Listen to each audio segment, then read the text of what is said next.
আপনার জিমেলের সিকিউরিটি নিশ্চিত করার জন্য প্রথমে আপনাকে চলে যেতে হবে আপনার জিমেলে। ওকে, আমি এখান থেকে জিমেলের যে অ্যাপস রয়েছে সেখানে একটা ক্লিক করছি। ক্লিক করার পর এখন দেখেন আমার সামনে ঠিক এরকম একটা ইন্টারফেস চলে আসছে। এইখান থেকে ডান পাশে একটা এ রয়েছে, ডান পাশে একটা এ, নামের যে প্রথম অক্ষর যার যেটা রয়েছে সেটা এখানে শো করবে। ওকে, আমি এটার উপর একটা ক্লিক করছি।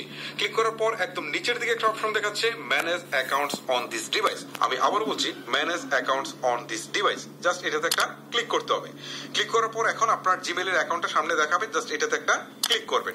এখন দেখাচ্ছে গুগল অ্যাকাউন্ট, জাস্ট এখানে একটা ক্লিক করবেন। ক্লিক করার পর এখন দেখেন আপনার সামনে ঠিক এরকম একটা ইন্টারফেস চলে আসবে। চলে আসার পর এখান থেকে আপনি যদি স্ক্রল করে আসেন তাহলে এখানে সিকিউরিটি নামে একটা অপশন দেখাবে। ওকে, 4 নম্বরে সিকিউরিটি নামে একটা অপশন দেখাবে। আমি আবার বলছি সিকিউরিটি। এই সিকিউরিটিতে ক্লিক দেওয়ার পর এখানে দেখতে পারবেন যে 2 স্টেপ ভেরিফিকেশন ওয়াজ টার্ন অফ, তার মানে এটা আপনার বন্ধ রয়েছে, এখন এটাকে আপনার চালু করতে হবে। ওকে, জাস্ট এটার উপর একটা ক্লিক করবেন। ক্লিক করার পর এখন দেখেন আপনার সামনে এরকম একটা ইন্টারফেস আসবে, এখানে দেখাচ্ছে ম্যানেজ সেটিংস। ওকে, এখানে একটা ক্লিক করলাম। ক্লিক করার পর এখন আমার সামনে ঠিক এইরকম একটা ইন্টারফেস আসছে, এখানে আমার কারেন্ট যে পাসওয়ার্ড রয়েছে জিমেলে সেটা মাস্ট বি দিতে হবে। ওকে, আমি পাসওয়ার্ডটা দিয়ে দিচ্ছি। আমার পাসওয়ার্ড দেওয়া শেষ, এখন আমি নেক্সট বাটনে ক্লিক করছি। ওকে, এবারে আমার সামনে ঠিক এইরকম একটা ইন্টারফেস চলে আসছে। এখান থেকে আমি জাস্ট স্ক্রল করে যদি একটু নিচের দিকে আসি তাহলে এখানে দেখতে পাচ্ছি কন্টিনিউ নামে একটা বাটন রয়েছে, কন্টিনিউ।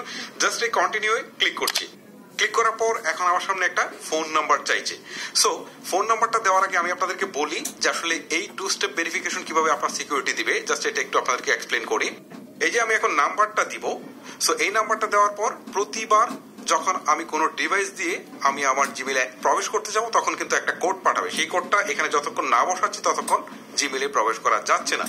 তার মানে হচ্ছে আপনি যদি আপনার পাসওয়ার্ডটা পৃথিবীর সবাইকে দিয়ে দেন তাহলে সবাই চেষ্টা করবে ঢুকতে, কিন্তু আপনার জিমেলে কেউ ঢুকতে পারবে না। কারণ প্রতিবার ঢোকার চেষ্টা করলেই আপনার সিমে একটা কোড চলে আসবে বা আপনার ফোনে একটা কোড চলে আসবে, সেটা এখানে বসাতে হবে। সো তাদের কাছে যেহেতু এই কোড যাবে না, সো তারা কিন্তু কখনোই এটাকে চালু করতে পারবে না। এভাবে কিন্তু নিরাপত্তাটা নিশ্চিত হবে। ওকে, এখন আমি আমার ফোন নাম্বারটা দিচ্ছি।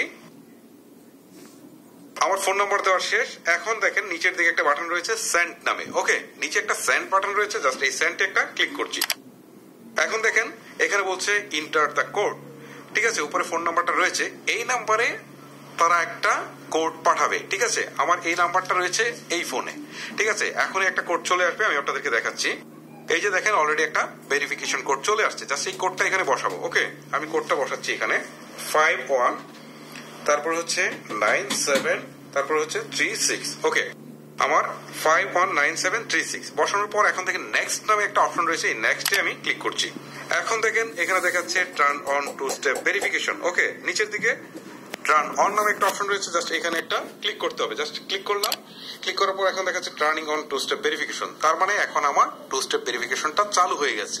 সো এখন থেকে যে কেউ আমার অ্যাকাউন্টে ঢুকতে চাইলেও কিন্তু সহজে ঢুকতে পারবে না, কারণ এই কোড আমার এই সিমেই আসবে।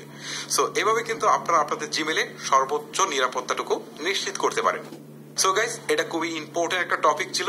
সো আমি বলবো যে এই ভিডিওটা আপনার ফেসবুকের টাইমলাইনে শেয়ার করে দেওয়া উচিত।